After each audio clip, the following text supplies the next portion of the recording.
Iran rejects calls for compromise and vows to punish Israel. Vietnamese citizens warned not to travel to Lebanon, Iran, Israel. Nghệ strives to maintain its position in the top 10 localities attracting FDI. You're watching today's news on NTV channel. My name is Ha Zhang, your host. Speaking to the press, Iran Foreign Ministry spokesman Nasser Kanani said that Iran will not compromise on its planned retaliation against Israel for the attacks against the Hamas leader in Tehran. According to Iranian Foreign Ministry spokesman Nasser Kanani, although Iran does not want any escalation in the region, it will definitely punish Israel for the killing of Ismail Haniyeh, despite attempts at mediation. Mr. Haniyeh, who lead the Palestinian Islamist Hamas organization, was killed in Tehran last week in a guest house. Iran and Hamas blame Israel for the attack. Israel has not commented on the accusations. Jordan's foreign minister Ayman al-Safadi had handed over messages from the United States and Arab countries to Iran. In these messages, the US is said to have promised Iran that US would resume nuclear negotiations if Iran refrained from a military response. The Arab states such as Jordan and Egypt are said to have promised Tehran that they would immediately normalize bilateral relations if Iran refrained from retaliation. The Ministry of Foreign Affairs has warned Vietnamese citizens not to travel to Lebanon, Iran, and Israel at this time due to rising tensions between these countries. According to the Ministry of Foreign Affairs, the situations at these countries are becoming complicated, endangering the safety of citizens' lives and property. For Vietnamese citizens in Lebanon, they are advised to quickly leave with their belongings to a third country or to Vietnam. Vietnamese citizens should comply with regulations and instructions on security and safety measures of the local authorities and regularly monitor warning information from the Ministry of Foreign Affairs, the Consular Department or Vietnamese embassies in Egypt, Iran, Israel, and neighboring countries to respond promptly. Bangladesh Prime Minister Sheikh Hasina resigned and fled the country after hundreds of people were killed during the violent protests that began against job quotas and swelled into a movement demanding her ouster. Hundreds of people died as security forces sought to quell the unrest, but the protests grew and Mrs. Hasina finally fled Bangladesh aboard a helicopter as the military turned against her.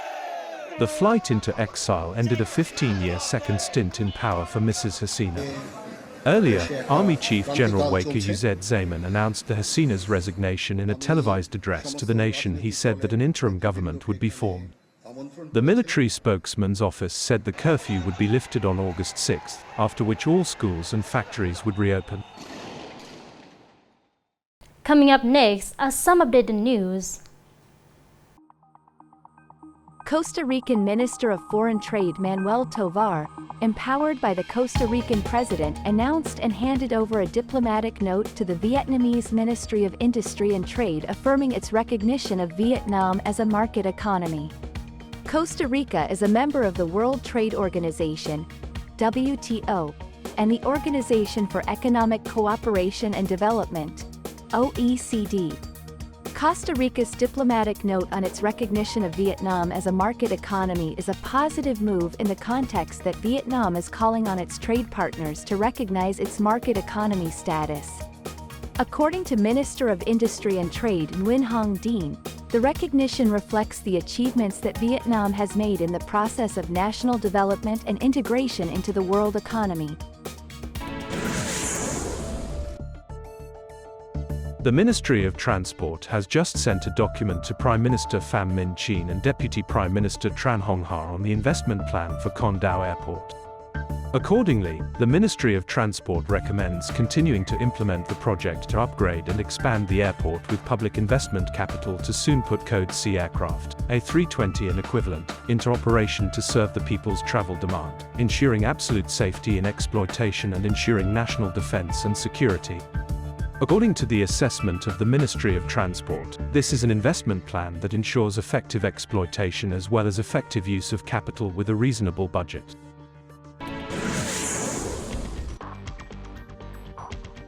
According to GE and Department of Transport, by early August 2024, the construction volume of Vinh, Kua Lo Boulevard Phase 2 reached over 90% and it is expected to open to traffic before August 15th.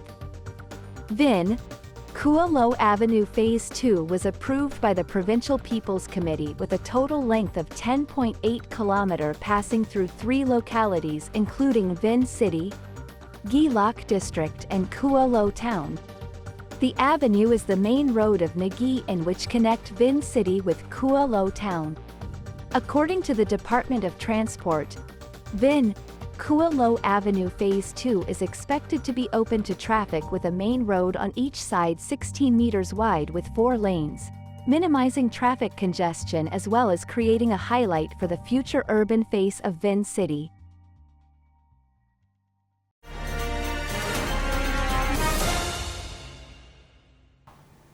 Thanks to efforts and innovations in investment promotion activities in recent years, Nghệ An has witnessed positive changes in attracting FDI. In 2024, Nghệ An intends to maintain its ranking in the top 10 localities for FDI attraction. After completing the infrastructure of Hoa Industrial Zone 1 with a scale of nearly 500 hectares, Hoa Group, Thailand continues to propose to invest $50 million in building a second industrial park in Nghệ An with an area of about 250 hectares.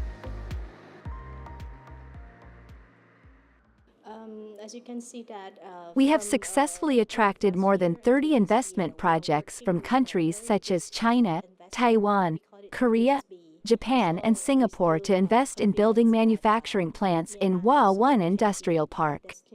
In the coming time, we are optimistic about the prospects of FDI traction. To promote the achievements in the past 2 years, Nghệ An Province is implementing solutions to build a reliable and effective destination for foreign investors. In the first 6 months of the year, the province has promoted investment through senior leaders working trips to European countries, Australia and Northeast Asia. The province has also welcomed many investors from the US, Japan, Korea, China and Taiwan.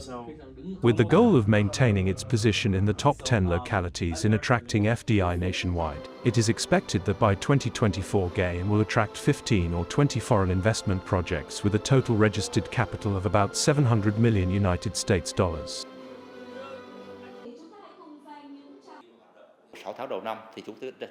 In the third quarter and early fourth quarter, we hope to continue to maintain our position in the top 10 localities for FDI attraction.